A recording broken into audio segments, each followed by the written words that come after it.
Hi guys, so I did a video like a week or two ago about about like giving advice about being goth and employed or just being alternative in the workplace. And I just thought it would be fair if I shared some of my experiences being alternative in the workplace. So let me just say I've worked like I'm in my mid 20s and I've worked several jobs since I was about 16, so different circumstances went into different jobs and different points in my life.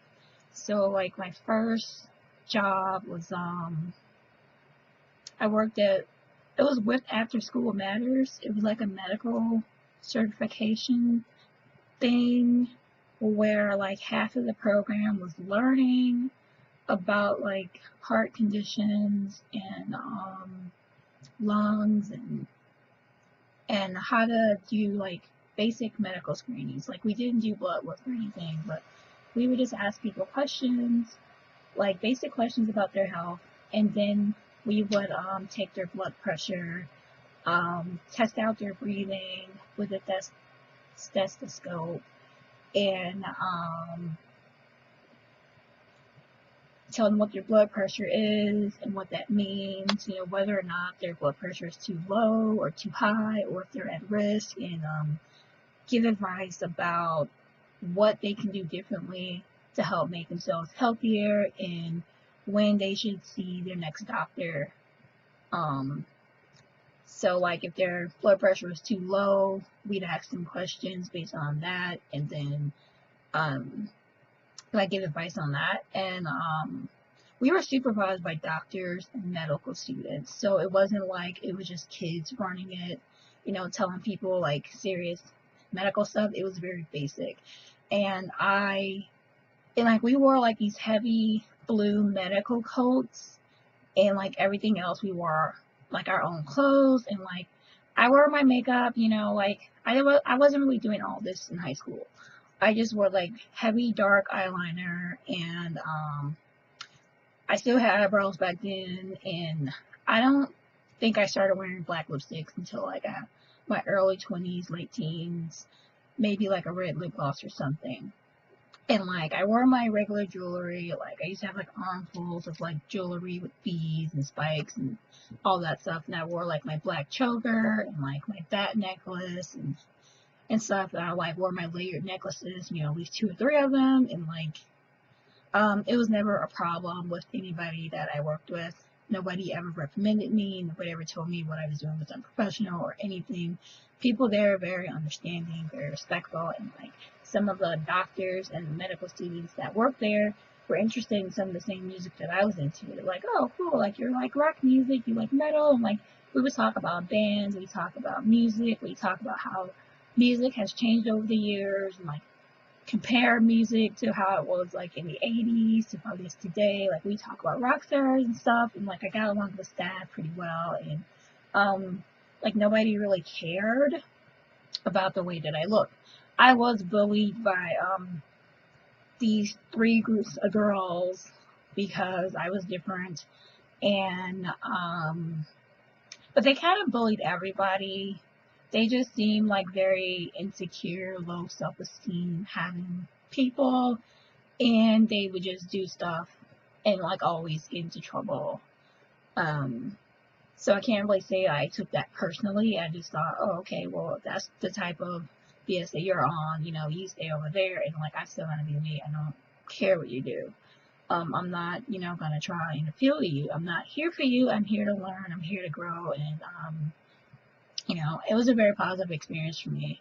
And I thought I would be interested in doing like more medical stuff, but I really just don't like being in hospitals or clinics, and I really hate getting my blood drawn, and I hate seeing people getting their blood drawn, and just it bugs the shit out of me. I'm sorry for the language, guys, but that wouldn't have worked out for me um, long term. But if I could just do that, you know, just basic medical screenings, get certified in something like that, that would be cool. But you know, it didn't really work out that way. I did. I was interested in drawing anatomy. I used to draw like the human heart, like a lot of fleshy muscle tissue. Like I used to draw bodices without skin, the front and the back and like practice drawing like arms and hands and stuff, and like people kind of look over my shoulder like, ooh, cute, what you drawing? And then they see what I'm drawing and be like, girl, what? Are you crazy? What's wrong with you? Like, do you want to be a serial killer? Like, what's going on?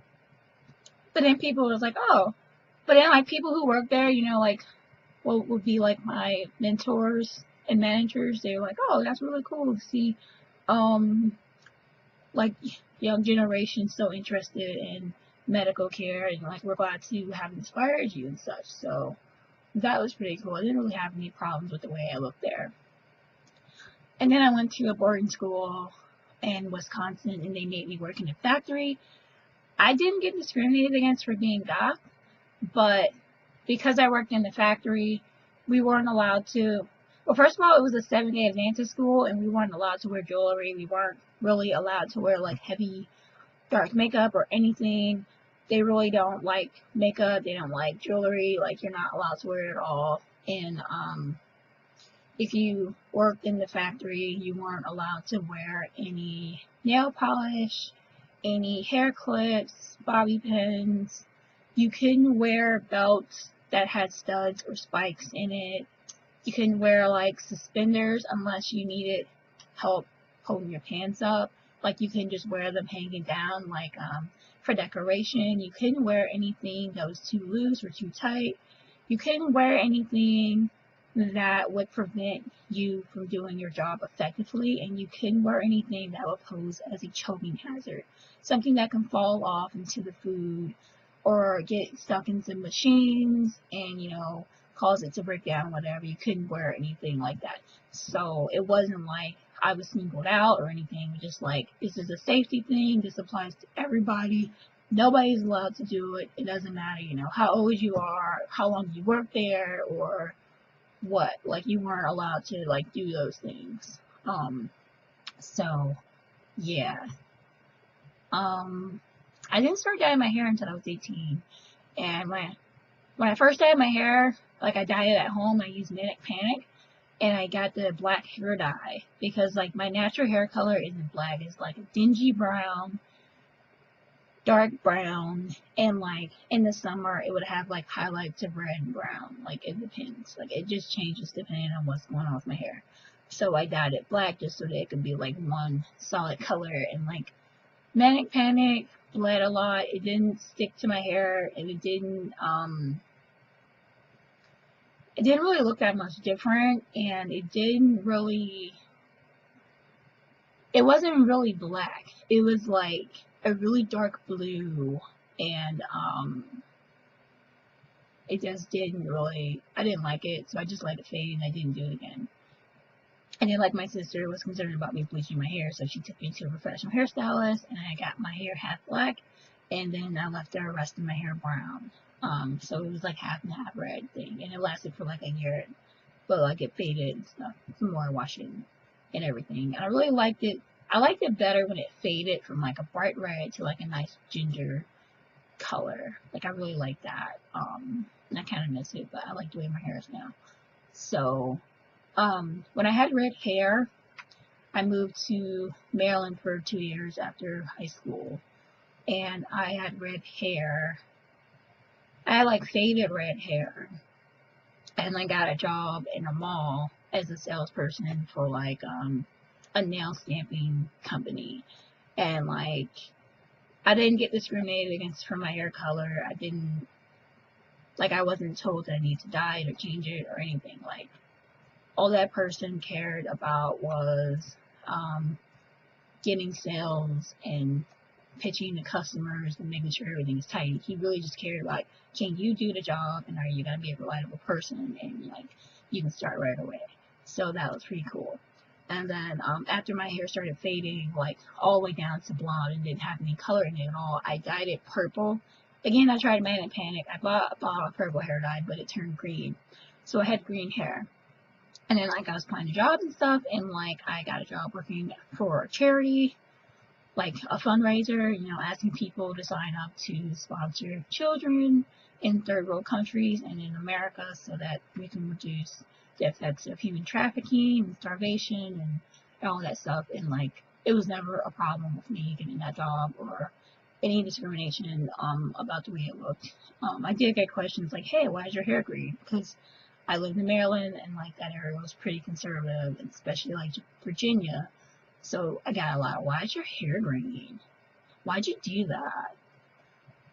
You know, it wasn't like, "Oh, that's against company policy, you have to change it." It was just like people were curious about why my hair was green and why I dyed it. And, that wasn't really a common thing for people to do out there. It's not like Chicago, more liberal areas. So, yeah, I worked, for a while after that. I didn't really, work a regular job. I started modeling full time because I couldn't really find anything. And like, modeling wise, I have gotten discriminated against for my hair colors, and especially around the East Coast, because a lot of people there are really conservative. They don't really like working with alternative models, and if they do like working with alternative models, they don't like working with black alternative models. And if they like working with black models, they don't really want an alternative model, or something like that. So I did get discriminated against for different modeling jobs, but like I didn't change my hair. I was just like, okay, well, I'll just work with somebody else and move on. And I didn't really like that. Didn't bother me at all. And then like when I moved to Chicago, I started working. I got one job working as a personal assistant for a hairstylist who does hair pieces and stuff. And I had like multicolored hair and stuff. But like I thought I had to wear wigs to get jobs because like I was afraid of being discriminated against. So like I wore like a black wig to get that job. And then like I did have problems with that one, and like it lasted for like a month, and I just didn't work there anymore because this person was an older white male who was very racist and very misogynistic, and he would just go on rants every day. And it may or may not have anything to do with me personally or whatever. It was just a very negative environment to work with. And then like he would like force me to wear wigs every day because in his mind, like, natural kinky hair is ugly and women should only have straight hair, and like he doesn't like colorful hair, women should only have natural hair, and like all this other stuff. And I'm just like, I'm not dealing with this anymore. I'll go find something else. I don't care. It was just too much for me. So whenever I have to face discrimination from a job because of my hair colors, I just wouldn't work there anymore. I would find something else. And I'm fortunate enough to live in an area where I have a multitude of options and I don't have to stick to just one thing. So after I worked as a personal assistant,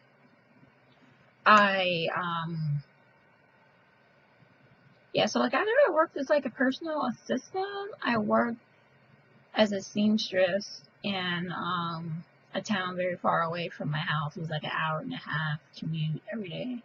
And I wasn't discriminated against on my look.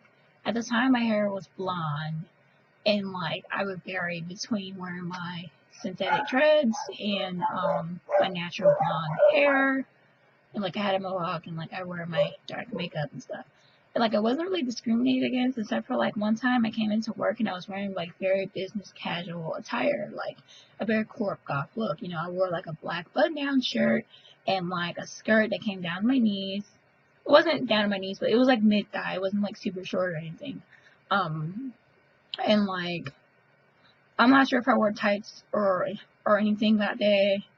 And like, my black boots, and I didn't wear any jewelry or anything. Cause it was like an embroidery shop, whatever. And like, the person who owned that company was like, "Oh, you look cute, but I can't let you come into work like that. And please refer to the employee handbook." And I referred to the employee handbook, and it had nothing against what I was wearing or doing. But I also felt singled out because my coworker wore like spaghetti straps with her boobs out and like booty shorts. And like part of her butt was hanging out and like gym shoes. But like but when I was wearing something more corporate and appropriate, I was still like, can wear like dress like that, and it wasn't against the company policy or like anything. So I was just like, okay, that's weird. And then like I ignored it. I worked, I did like a retail thing for a pop-up shop downtown, and like this lady told me to just like style the stuff in different ways, and like she had like handloom scarves, shawls, or whatever. And like I sent her a picture of like how I styled it, and she just like called me and yelled at me and stuff, and was like, you can't wear that, like my customers aren't gonna associate with that. You should just wear it the way I showed you. What are you doing? Blah blah blah. And I was like so tempted to just tell her, like, lady, I will leave your stuff here and yell out free stuff and just go home. Like, you gotta talk to me like that. I don't know what's wrong with you. And then she called back the next day, not to apologize, but to try and justify what she was saying. And I was just like, and it's like, oh, I hope you still want to work with me. And I was like, no. Like, don't call me again. Don't email me again. Just send me my check, and I'm done with you. Like, I'm not gonna put up with a toxic work environment like that. And then I worked for an agency that was like a babysitting agency that only hired full-time working artists. And I would just have the most redundant conversation with them. Like, they'd say, like, oh, we don't like people dressed in non-traditional attire. Like, you already have non-traditional hair, so like you shouldn't wear anything non-traditional. But it's like, you guys hire working artists. We're non-traditional people. What? And like it just got to a point where I just couldn't take it anymore, because I also felt like it was a racial thing, because there were other alternative people there, but it was mostly white, and I was the only black person there. So it was just like, I had dreads and stuff, and they were like, oh, that's a non-traditional hairstyle. And I was like, really? It's actually a very traditional hairstyle. Like, I don't know. It was just so much going on, and I just didn't feel like being bothered with it. So I sent them their kit back in the mail, and then they had the nerve to say, well, in addition to sending us our property, you have to take this exit survey. And then they were like, you should call us and tell us why you're leaving. We want to try and rectify things. And I'm just like, you guys are full of it. I don't feel like being bothered with you. I worked at an internship. It was a paid internship. And like, I really tried to like have this sort of double life where I was just very conservative and not try and show elements of my personality at work, because I didn't want to be discriminated against, and I thought that's the way I had to live until I met other people that proved me wrong. And now I'm more the way I am now. And like the last day, I wore like a black dress, and I had my ripped tights and shoes, and like I wore my makeup however I wanted to, because one, it was the last day. Two, they had like a seminar.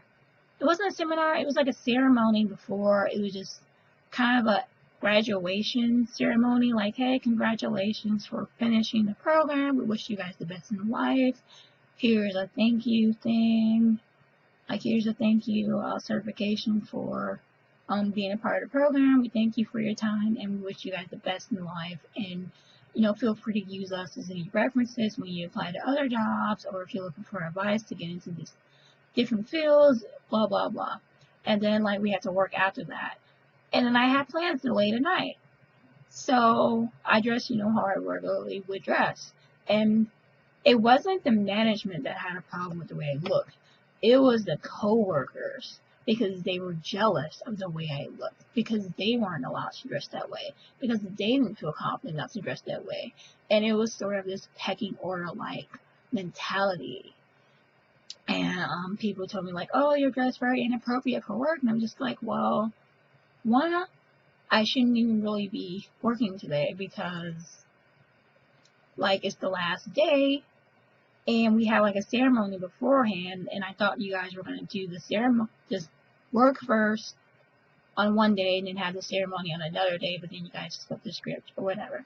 Two, I dressed for the ceremony, and then I dressed for what I was going to do later that night. And, you know, I wore what I would normally wear, and I wasn't gonna be bothered by all this conservative nonsense because I don't work for that company. It was the last day, and like I had other things to do, so it didn't make sense to me to have to go through that whole ordeal. Um, I worked as a photography assistant for about 2 years. I never had any problems with the way I looked there, and I changed my look very often. Various hair colors, various makeup looks, not a problem. One time, like on my school bag, like one of the teachers there was like, "You should leave your bag in the car or like hide it somewhere so that parents won't see it and get freaked out." And I was like, "No, I'm here as a photography assistant. People aren't paying attention to my bag. People don't care about that. They care about their kids getting their pictures taken and being in and out and making sure they got what they paid for. They're not paying attention to the photography people and what they're wearing and, their bags and stuff. Like, no." And I didn't want to leave my bag in the car because, one, that's how cars get broken into. Two, I needed the stuff in my bag for work. Like, I needed to have my phone on me. I needed to have, like, different things that I put in my bag that would help me out throughout the day. Like, I packed snacks and water and, like, all that stuff, and I just like to keep it all in one place. So it wasn't like the person that I was working with that had a problem. It was like the school, like that one person. And other than that, it wasn't really an issue. I did, however, get reported as an endangered child that day. Like literally the day after I turned 22, I got reported as an endangered child. I wasn't wearing any makeup. I had synthetic dreads in at the time. I was wearing like a very plain dress and tights and like shoes, like I had like my boots, and it was like a weekday morning, like at 6-7 a.m. and like the person that I was with was an older white male. It was a school day, and I suppose I do look very young, especially without makeup. And we were in a white van, and it was like the middle of nowhere. So I guess somebody really was concerned, but like somebody reported me as an endangered child, and I kind of got harassed by the cops for like an hour. And they didn't ask me for my ID or anything, and just, it was a whole ordeal. Other than that, I haven't had any problems with my appearance with that job. Yeah. I started doing like promotional gigs in stores, and like they tend to have stricter policies, mainly for like food safety or whatever. Like they have their own dress codes or t-shirts or whatever they want you to wear to represent the brand. And like some companies have policies against visible tattoos and piercings, which I never had to worry about because I don't have any visible tattoos and I don't have any facial piercings, so I never worried about that. But some companies do require you to have natural hair colors, and some companies do discriminate against women with natural hair. And but that's never like hindered my work because there are so many different companies out there and there are so many different stores that I've worked with over the past few years. Like that's never done anything to hinder me in any way. I'm still able to work. I'm still able to like get paid, and like I never even like had that problem. I know recently I did a booking in Mariano's in the city, and the lady was like, did you work at any other Mariano's like that with your hair like that? And I was like, yeah. And I was like, what's the problem? I was like, no. And they're like, well, just so you know, Mariano's has a policy against unnatural hair colors, and my manager might have a problem with you. And I was just like, well, I don't work for Mariano's.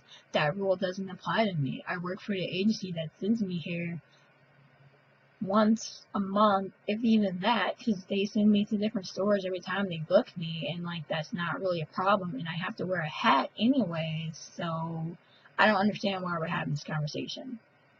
And she's like, well, I'm just letting you know in case he freaks out or whatever.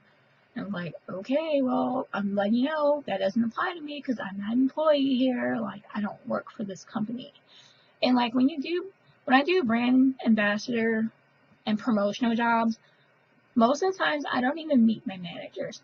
They're They have companies where they hire people all over the country to go to different stores and stuff, promote for different brands. But most of the times they're out of the country. They're out of state or out of the country. Like some companies will be in California or New York or Florida or whatever. And then some of these companies are like in Canada, or some of them are in Europe, some of them are like on an island somewhere, and they do work with the US. So I most of the times I never even met my managers like face to face. At the most I had like a phone interview or sometimes like a Skype call. But they just send me an email to the stores and times and ask me if I'm interested and available, and then I respond, and then they'll book me. And that's, about as simple as that is. So it's not like I had to go and do an interview and wait for a call back and then do training and all that stuff. So that's what I kind of like about the job. And that's mainly what I do now. But for the most part, throughout all the times I've changed my hair color and hairstyle and makeup, and I always paint my nails black and all that stuff. I have been discriminated against from some jobs, but those jobs ended up not working out for different reasons, and I don't work for them anymore, and I don't work for companies that have policies against women with natural hair. I don't work for companies that have policies against unnatural hair colors. I don't work with people who are just petty and micromanaging. I like working by myself and being more independent and everything else. And then of course I run a business of my own now. So my customers aren't going to care about whether or not I have tattoos or piercings or my nails or like whatever. And given the work that I make, it's not really all that surprising that I look the way that I do. So it's not a huge deal. And like some people have expressed concern, like, oh, aren't you worried you're going to get discriminated against for jobs? Aren't you worried, like photographers aren't going to book you for work? Aren't you worried about, going to the grocery store and people not being able to tell what you do for a living? Like, no, I am not worried about that. And other people shouldn't either. And like, I live in the Midwest, and I know it is a privilege to live in an area with a multitude of jobs and career opportunities. So I'm able to make better selections. I'm able to just weed people out. I'm able to just set my standards and, not go below that. And I'm able to, if someone is being a bigot, if someone is being a prick, if someone is getting on my nerves, if they're not good people to work with, I don't work with them. I don't want to be bothered with petty, micromanaging, gossip, drama. Like, I just don't like that. I really just want to be able to come to work, do my job, go home, and, just live my life like everybody else. I don't want to have to worry about rumors and gossip and pettiness and micromanaging, and just no. That really hinders the quality of work, and it really hinders my interest in the work. So all in all, that's like a general experience of me being alternative and employed, and of course brown minority woman, and my experiences in like discrimination and policies that may work against me or whatever.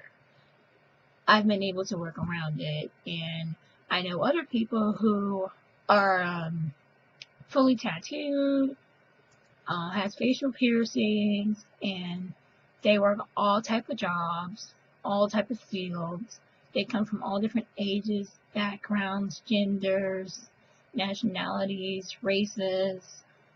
They live all over the world, and they're able to make decent livings and support themselves, support their families, and live a decent life. So I don't think that being alternative will hinder me in life. I don't think that will hold me back from my dreams and goals And I'm not concerned about petty people. I'm not concerned about people who micromanage. I'm not concerned about people who have problems with alternative lifestyles or whatever. I'm not concerned about that. So that's pretty much what I have to say about it. I'm sorry if this video is too long. I did try and make things shorter and include everything that I possibly can in like the shortest amount of time that I possibly could. So yeah, hope this guys help you. Like, subscribe, share, whatever. See you guys later.